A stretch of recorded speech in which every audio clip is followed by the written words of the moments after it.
রাজনীতি যখন টলটলায়মান, এখানে মার্কিন যুক্তরাষ্ট্র এমন কিছু করার চেষ্টা করছেন পাকিস্তানে, বাংলাদেশে, যার প্রেক্ষিতে ভারতকে আগামী দিনগুলোতে খুব কঠোর অবস্থানে যেতে হবে। এবং সেখানে তাদের যে সম্পর্ক, আমেরিকার সাথে যে সম্পর্ক, সেই সম্পর্কের ক্ষেত্রে একটা নতুন মাত্রা যুক্ত হবে। এবং একই সঙ্গে রাশিয়ার সঙ্গে তাদের যে সম্পর্ক, সেই সম্পর্কটিকে আরও নতুন করে ঝালাই করতে হবে। এরকম একটা পরিস্থিতি যখন অনিবার্য হয়ে পড়েছে, তখন জনাব ভ্লাদিমির পুতিন, রাশিয়ার প্রেসিডেন্ট, তিনি তার ঐতিহাসিক সফরে ভারতে এসেছেন।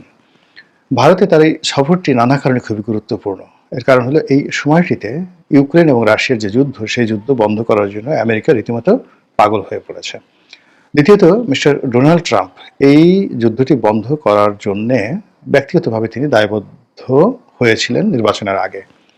অধিকান্ত মিস্টার পুতিনের সঙ্গে ডোনাল্ড ট্রাম্পের যে ব্যক্তিগত সম্পর্ক, এটিও গুরুত্বপূর্ণ ভূমিকা পালন করছে। অনেকে বলে থাকেন যে ডোনাল্ড ট্রাম্পের এবং তার পরিবারের বিরাট বিরাট ব্যবসা প্রতিষ্ঠান রয়েছে রাশিয়াতে, এবং রাশিয়া, সৌদি আরব এবং ডোনাল্ড ট্রাম্প এই সম্মিলিতভাবে ব্যবসা বাণিজ্যের মধ্যে একটা বিরাট সিন্ডিকেট গড়ে তুলেছেন। তো এই যে ইউক্রেন এবং রাশিয়া যুদ্ধ, এই যুদ্ধের অন্যতম মদতদাতা রাষ্ট্র হলো ভারত। ভারত যেভাবে রাশিয়ার পাশে দাঁড়িয়েছে, ঠিক এইভাবে কিন্তু চীনও দাঁড়ায়নি। রাশিয়ার সবচেয়ে কৌশলগত বন্ধু, যে বন্ধু সামরিকভাবে, অর্থনৈতিকভাবে এবং আঞ্চলিক রাজনীতি এবং আন্তর্জাতিক রাজনীতি দ্বারা রাশিয়াকে শক্তিশালী করে তুলছে।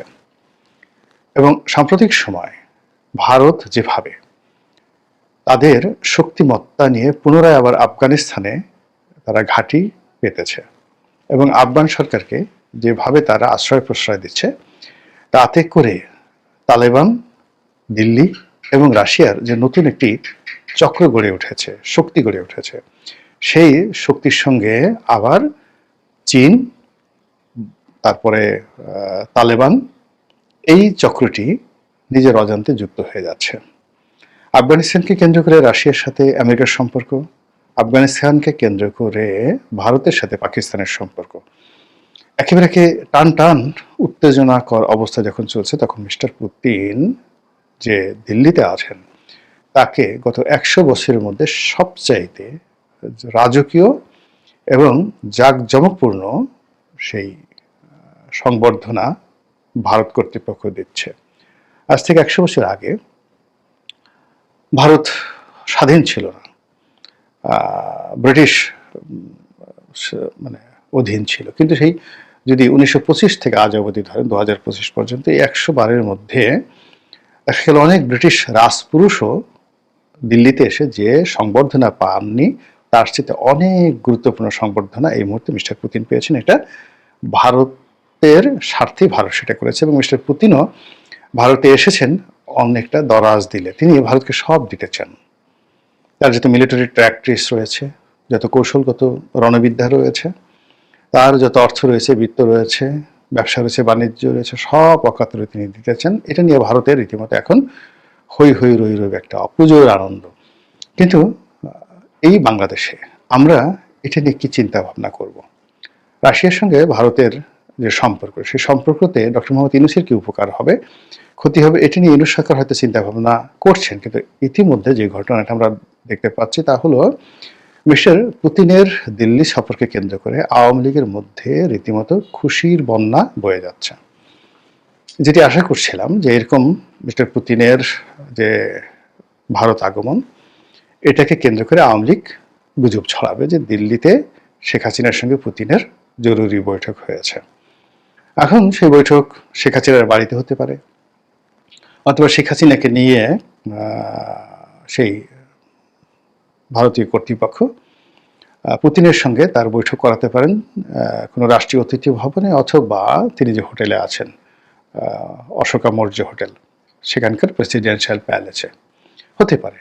এটা মানে গুজবও হতে পারে, বাস্তবও হতে পারে। কিন্তু এই সকল চিন্তা যখন আমি করছিলাম, তখন দেখা গেল যে আওয়ামী লীগের যারা বট বাহিনী রয়েছেন, বা আওয়ামী লীগের যারা প্রচার প্রোপাগান্ডার দায়িত্বে নিয়োজিত, তারা শেখ হাসিনার এবং মিস্টার পুতিনের একটি ছবি হোটেল রুমে বসে আছেন সেই চেয়ারে, এবং খুব কৌশলে, মানে ওটা যে ভারতের একটা হোটেল, এবং ওই চেয়ারগুলো যে যিনি মিস্টার পুতিন যে হোটেল আছেন সেই হোটেলের এটাকে যথাসম্ভব যুক্তিযুক্ত করার জন্য মানে বা এটাকে একেবারে সম্ভাব্য সত্য হিসেবে প্রমাণিত করার জন্য পুরো রুমের যে ডেকোরেশন, তাদের বসার ভঙ্গি, শেখ হাসিনার যে শাড়ির যে ভাঁজ এবং যতটা দূর থেকে ছবিটা তোলা হয়েছে, সেখানে তার মুখের যে অভিব্যক্তি সব কিছু দেখে মনে হচ্ছে যে সত্যি সত্যি মিস্টার পুতিন এবং শেখ হাসিনা সাক্ষাৎ করেছেন। তো এখানে বাংলাদেশের সঙ্গে রাশিয়ার যে এই মুহূর্তের সম্পর্ক, সেই সম্পর্কটি রাষ্ট্রীয় পর্যায়ে হলেও ব্যক্তিগত পর্যায়ে এই সরকার কতগুলো ক্ষত সৃষ্টি করেছেন, যার কারণে রাশিয়া আওয়ামী লীগকে ভুলতে পারছে না। আপনারা জানেন যে বাংলাদেশে রাশিয়ার সবচেয়ে বড় একটি বিনিয়োগ রয়েছে, রূপপুর পারমাণবিক বিদ্যুৎ কেন্দ্র, যেখানে 3টি পদ্মা সেতুর সমপরিমাণ অর্থ বিনিয়োগ করা হয়েছে এবং এর পুরোটাই 90% বিনিয়োগ করেছে রাশিয়ান সরকার। তো বাংলাদেশ সরকারের সঙ্গে রাশিয়ান সরকারের এটা সরকার টু সরকার এটা একটা চুক্তি হয়েছে। এখন বাংলাদেশে যারা শেখ হাসিনা বিরোধী লোকজন, তারা শেখ হাসিনাকে ছোট করতে গিয়ে যেটি বলার চেষ্টা করছে যে এই রূপপুর পারমাণবিক বিদ্যুৎ কেন্দ্রে পুকুর চুরি হয়েছে। এখানে 60,000 কোটি টাকা যদি প্রকল্প ভ্যালু হয় 90,000 কোটি টাকা, মানে এখানে 1,20,000 বা 10,000 কোটি টাকার মতো হবে, যেখানে 90% রাশিয়া দিয়েছে। তো 90% রাশিয়া যদি দিয়ে থাকে, ধরুন সেই 90 লক্ষ, মানে এটা টাকার হিসেবে আমি কি বলবো, যে 90,000 কোটি টাকা বা 1,10,000 কোটি টাকার মধ্যে 90% ধরুন 1 লক্ষ কোটি টাকা, কথার কথা ধরে নিলাম 1 লক্ষ কোটি টাকাই আমরা ধরি। তো 1 লক্ষ কোটি টাকা রাশিয়ান গভর্নমেন্ট এখানে বিনিয়োগ করেছে। যারা অভিযোগ করছে তাদের বক্তব্য হলো যে এই 1 লক্ষ কোটি টাকা রাশিয়ান মানি, এখান থেকে 60,000 কোটি টাকা 60,000 কোটি টাকা তারা ঘুষ দিয়েছে শেখ হাসিনার পরিবারকে, টিউলিপ সিদ্দিকীকে, তারপরে টিউলিপ সিদ্দিকের চাচা তারেক সিদ্দিকের স্ত্রীকে। তো এই পুরো শেখ পরিবার এখানে 60,000 কোটি টাকা ঘুষ খেয়েছে। তো রাশিয়ান সরকার যদি শেখ হাসিনার পরিবারকে 60,000 কোটি টাকা ঘুষ দেন, তাহলে তো তারাও আরও 60,000 কোটি টাকা ঘুষ খেয়েছে। মোরাললেস কোনো সরকারই তো, বা যারা ঘুষখোর রাষ্ট্রীয় পর্যায়ে, তারা তো অ্যাটলিস্ট 50-50 করবে। তো শেখ হাসিনাকে যদি 60,000 কোটি টাকা দেওয়া হয়ে থাকে, বা টিউলিপ সিদ্দিককে যদি 60,000 কোটি টাকা দেওয়া হয়ে থাকে, তাহলে তো রাশিয়ান সরকারের যারা লোকজন রয়েছেন, রাষ্ট্রের যারা লোকজন রয়েছেন, তারা আরও 60,000 কোটি টাকা এখানে তারা চুরি করেছেন। তাহলে 60,000 1,20,000 কোটি টাকা যদি এখানে চুরি হয়ে থাকে, পুকুর চুরি হয়ে থাকে, তাহলে প্রকল্প মূল্য 1,10,000 কোটি টাকা হলে, বা রাশিয়ার টাকা যদি মাত্র 1 লক্ষ কোটি বা 90,000 কোটি টাকা হয়, তাহলে বাকি টাকাগুলো মানে কি হলো? এখানে তো শূন্য, মানে কোনো বিনিয়োগই হওয়ার কথা না, একটি টাকাও বিনিয়োগ হওয়ার কথা না। তাহলে রূপপুর পারমাণবিক কেন্দ্র এটা যে প্রতিষ্ঠিত হয়ে গেছে, অলমোস্ট 90% কাজ এখানে শেষ হয়ে গেছে, এই টাকা আসলো কোত্থেকে? এটি নিয়ে একটা বিরাট প্রশ্ন। 2 নম্বর হলো যে যখন রাষ্ট্র, মানে স্টেট টু স্টেট একটি চুক্তি হয়, বাইরে কোনো পক্ষ থাকে না, তো সেখানে তৃতীয় কোনো পক্ষ, সেটা ববি হোক কিংবা সেটা টিউলিপ হোক বা অন্য যে কোনো ব্যক্তি হোক, সেই পক্ষ এখানে ঘুষের মধ্যে জড়াতে পারে কিনা। আমাদের দেশে অনেক রাষ্ট্র কর্তৃক যে সকল চুক্তি হয় স্টেট টু স্টেট, তো সেখানে আমরা ধরে নেই যে রাষ্ট্র কর্তৃক যে চুক্তিগুলো হয় সেখানে সরাসরি আসলে ঘুষ লেনদেন হয় না। অনেক ক্ষেত্রে বড় জোর যেটা হয় সেটা হলো, যেমন ভারত সরকারকে একটা লোন দিল, সে বলে দিল অমুক কন্ট্রাক্টরকে তুমি এই কাজটা দিও, তখন সেই কন্ট্রাক্টর কিছু ঘুষ টুস হয়তো দিয়ে থাকে।